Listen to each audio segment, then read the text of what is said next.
Hello, and welcome to the concluding part of this series. So, on this episode, we're going to talk about whether bloggers are making money, if there's money to be made, how much you can make on various platforms, and how to really maximize your potential to monetize each of your channels. So, are bloggers making money? The answer is yes, but it depends on a number of factors. It depends on the quality of content you have, the consistency, uh, and also the quantity you have, because at the end of the day, the more you do it, the more the aggregation happens and you can monetize across levels. But like I said, it doesn't happen overnight. You must create a brand where people sort of believe, and you must be able to grow your audience so that people will understand that there's an audience for this work. And then if I should come and put my money on there, people will be there to see what it is that I'm advertising. So it's important. There are some brands that will not just want to advertise on any platform based on the kind of content you have there. So it's important to find your niche, and then whatever the niche is, make sure that the quality stands out so that people will believe in the content you are producing. And so I found out in the entertainment space that a lot of people put out a lot of false information just to drive traffic.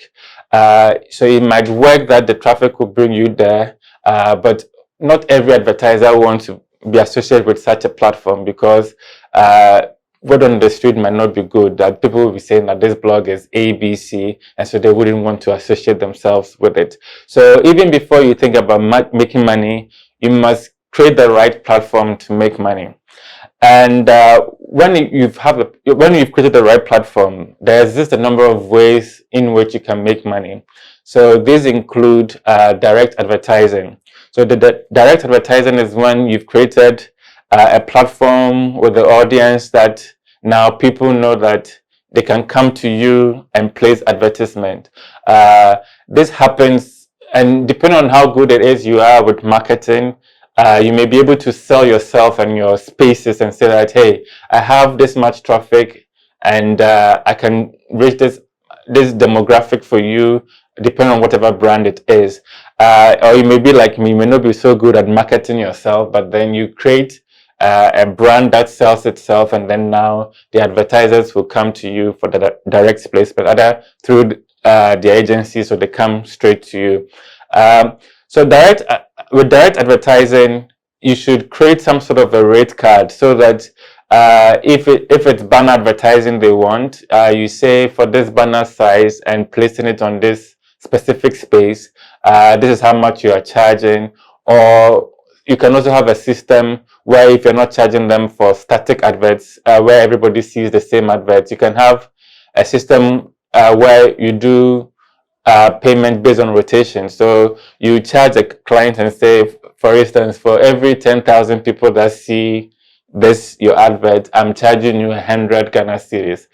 So there are a number of ways that you can sort of set your billing if you are getting direct advertisement from advertisers. One other way to also make money is through advertising platforms or networks like the Google AdSense. So what Google AdSense does is Google charge people to advertise with them, and then once people have paid them, they need platforms to show the adverts that people have paid to Google for them to see. So once you have a platform like a blog, you can apply for Google AdSense, and once you've been approved, nowadays a lot of people also contact me about the difficulties they have getting approval from Google. It's quite stringent. You must meet a certain requirement, but each time you fail, they sort of explain to you and give you an idea as to why you failed. So what you have to do is you have to tweak it. If they say remove, if your content is maybe it contains images that are adult in nature or offensive in nature, you have to go and remove all of those content and then reapply.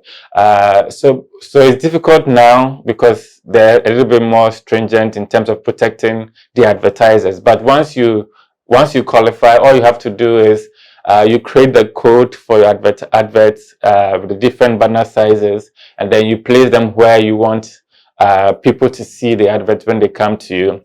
So with this, how do you make money? You make money based on the number of people who see your advert and the level of interactions with the advert. So for instance, if 1,000 people see the advert, you'll be paid something. But if out of the 1,000, 10 of them actually clicked, you make more money than if all of them just watch and nobody clicked. So all of these things come together to determine how much you make at the end of the day. And also, it's important to know that um, the fact that there's adverts on your website doesn't mean you're going to make so much money immediately. Where your traffic is coming from is also important, because even with Google, you realize that in Ghana, because there isn't a lot of quality advertising within the ecosystem, and so the value on adverts that are served are not as high as, for instance, if you're in America, where there's a lot of adverts bidding for space, and so within every space, the amount of money you can make is higher.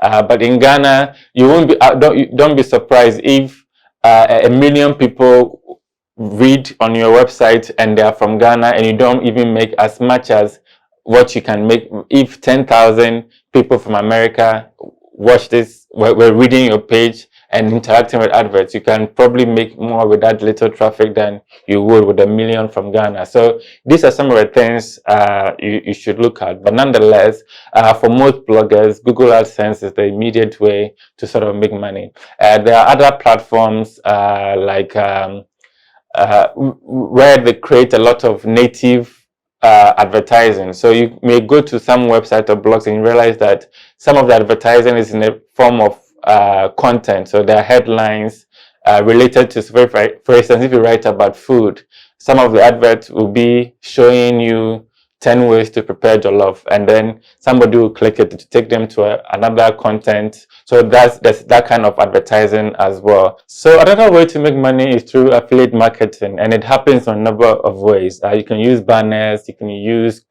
content to achieve this. So what essentially it does is you partner with somebody and say that if you're able to bring people to click and come and buy their product or service or whatever, then you'll be paid a certain commission.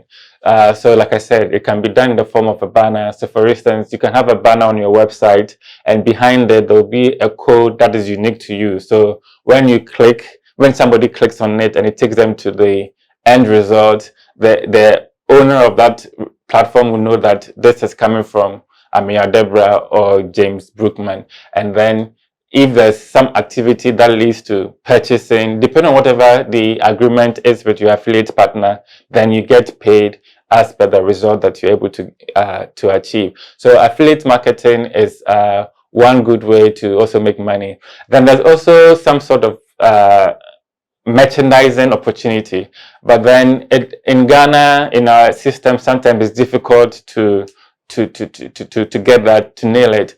But if you become an authority on a specific sort of topic, your voice matters to the extent that you can now create merchandising opportunities around that. That could include writing a book, an ebook, even if you're a fashion blogger, you can create a fashion line with your own sort of image, your own branding, your own understanding, so that people who follow you and believe your voice in that can now purchase, and then it becomes an extra way to make money through merchandising. So still on merchandising, for instance, if an authority on sneakers, if you write a lot about sneakers, a company like Adidas could sort of partner with you and create your own range, and you market it through your own platform, whether it's through social media or through your website. So this is another cool way to make money as a blogger.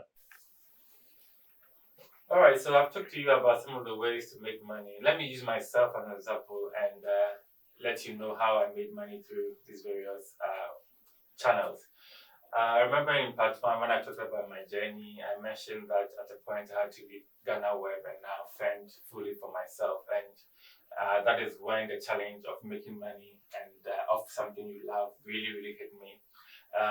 Like I said, the first few weeks, I got hit with Google striking me, and so I couldn't make money from that channel.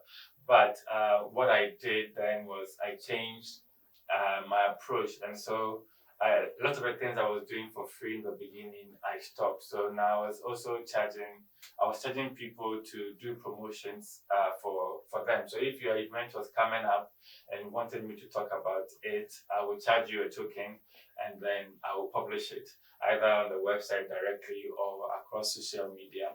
And it started like that. And once the platform kept growing, now I had the opportunity to again, people started showing interest in my advertising space.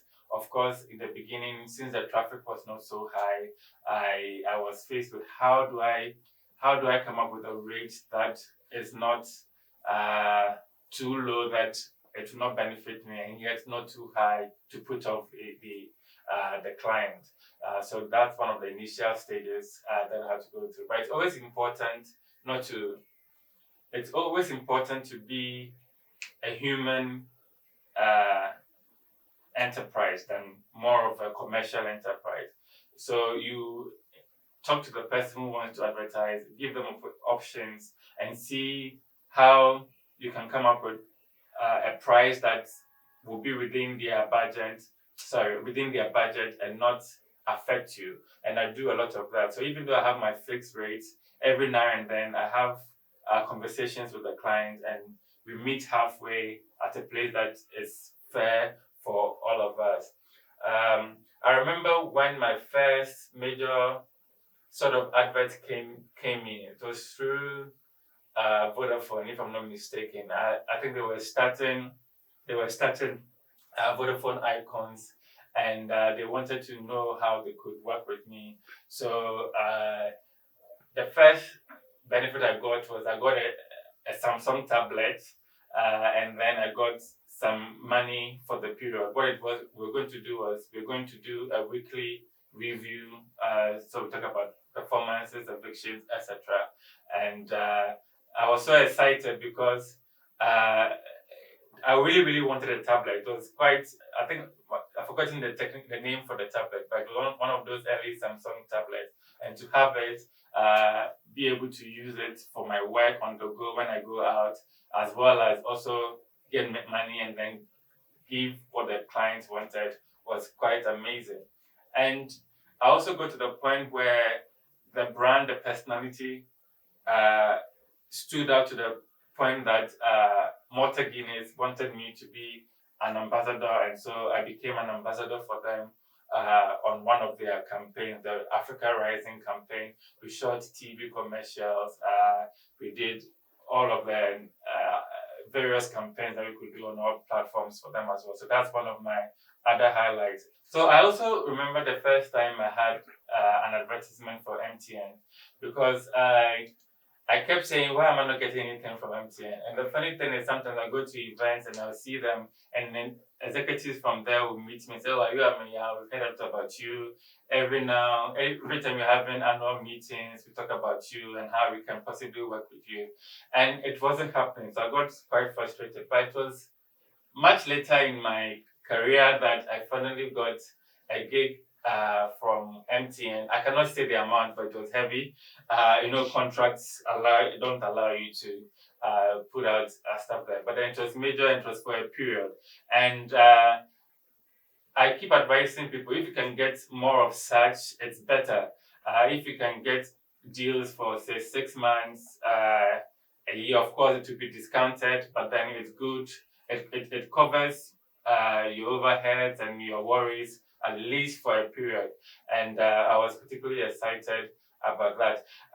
I know I've talked about the blog and making money out of it, but there's also another world of opportunities out there, and which is where I make even more money now, and that is through social media and social media influencing and engagement. So along the years, I grew my presence on Twitter, Instagram, Facebook by engaging people constantly. And so a lot of brands now come to me and want to do a lot of engagements on different levels with me. So currently, I charge people to do specific campaigns. If I'm creating the campaign on my own for you, it comes with a different rate than if you were just sending me something to post. So it's important for people to maximize their social media, because a lot of the youth are out there doing a lot of unnecessary things on social media, mocking people,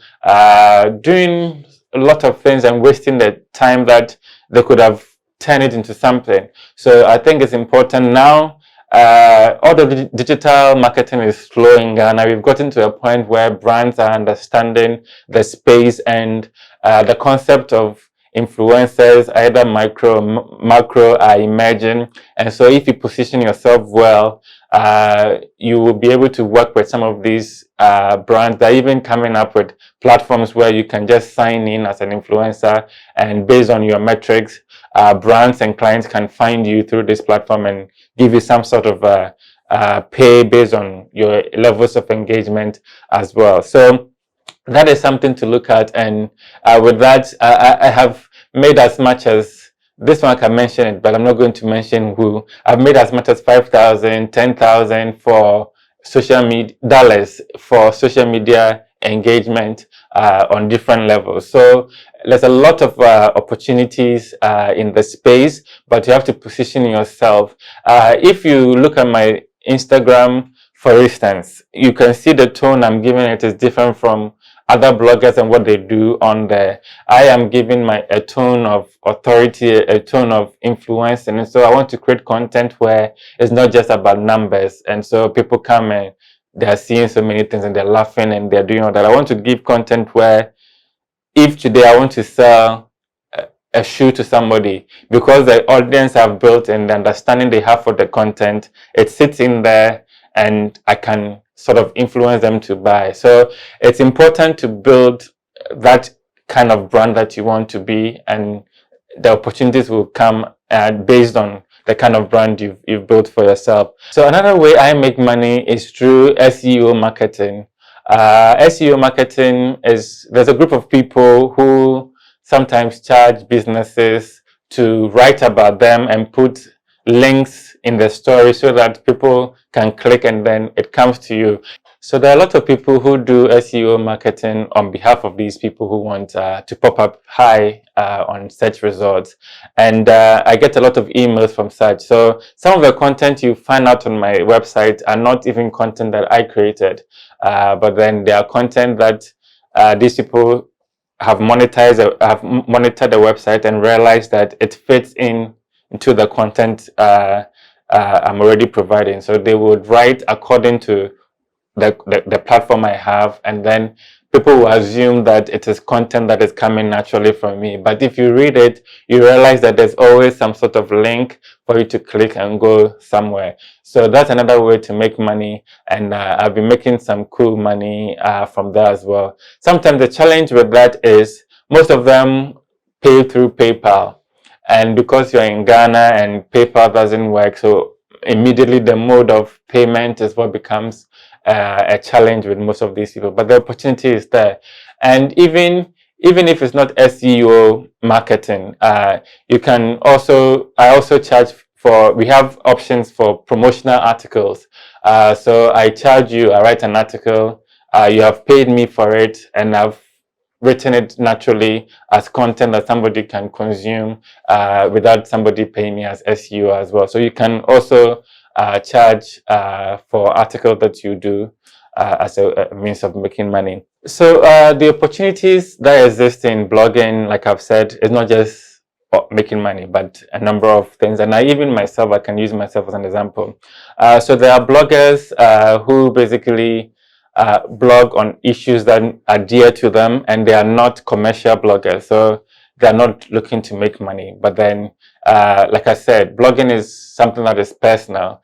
Somebody wants to share the experience he's had or she's had. Somebody who also wants to talk about issues that are dear to him, for instance, in the environment, in his neighborhood. So these are the things that contribute to making blogging. But some of us, because it's a full-time job, and so we always look at how to make revenue out of it. I have some amazing examples also. So I have a friend who is a health worker, and then he even came up with an amazing concept to set up a blog, talk about some of the cases that he goes through on a daily, and also talk about issues in general concerning health in Ghana. And he created Health Nest Ghana. And with this platform has come a lot of opportunities for him to travel to international, global health conferences, meet with personalities in that space from all over the world. And anytime, I remember the first time he was going to travel, and then he reached out to him and said, Amir, look, these people have sent me this, they want me to go and get a visa, how do I go about it? And the excitement with which he was doing it, I was so happy for him. And so if yours is to impact, and the good thing is there's even a bigger community of people who are of that like-mindedness. So if you're talking about the environment, there's a group of people who automatically you become a part of. They find your work, you create a community, opportunities come in their country, they invite you to come and speak, to come and share experiences from your country as well. So it's not all about money, but it's also about impact and what you can do with that impact, learning from what is happening in other spaces so that you can also bring it back home and implement, and all of that. The opportunities that come from blogging are endless. Yeah, so for the niche bloggers who are more in spaces where they make impact, whether it's environment, whether it's social issues, advocacy, etc. Lots of opportunities come. Sometimes they even get funding to come up with specific projects. Remember, especially those who work within the SDGs. If you blog within a specific goal, sometimes specific sort of opportunities for funding or grants come your way, and you're able to network with people who work in that space. And I've seen it work for a lot of people. And even though my focus is not so much in that space, I learned myself to support a lot of those goals. And so sometimes you see that I'm doing a lot of advocacy, a lot of campaigns around such impact-driven campaigns as well. So I hope that these few episodes have helped sort of inform you about the blogging space. And I hope for those of you who would want to take it up, I spoke to you in one way or the other to consider what you can do within that space. I know being young comes with its pressure, its challenges. Sometimes you don't even know what you want to do as a person because you are at a crossroads. You haven't even decided on what opportunity to look out for and even what you really want to do. But it's important as individuals to speak to yourself, identify yourself, who you are, what it is that connects you, what your passion is, what drives you, and it helps you even if you're going to make a decision in terms of what to study in the university, what job you go for, what job you want to start. I believe that once you find yourself and what it is that drives you, a lot of things become achievable. It's important to tune your mind that you can achieve almost anything you want to do, and don't be afraid to try and fail. Failure is part of life. Even with me, when I started Amir TV and a lot of content, as a creative, a lot of things come to your mind. You think it would work. You spend time, you spend effort, you spend energy, you produce it, and then the public is not reacting the way you want. Don't be afraid to say that, oh, this is perhaps not what they need. You go back to the table and rethink, come up with something else. So failure is part of life, and how you're able to sort of come around it and make it work in your favor is what would differentiate you from the next person. So as young people, never fear of be intimidated to try new things. There are lots of things coming up, and even in this era of social media and enlightenment, you realize that there are a lot of things that people are doing and it's working elsewhere. Be inspired by that. Read, research, find motivation in different areas, different people.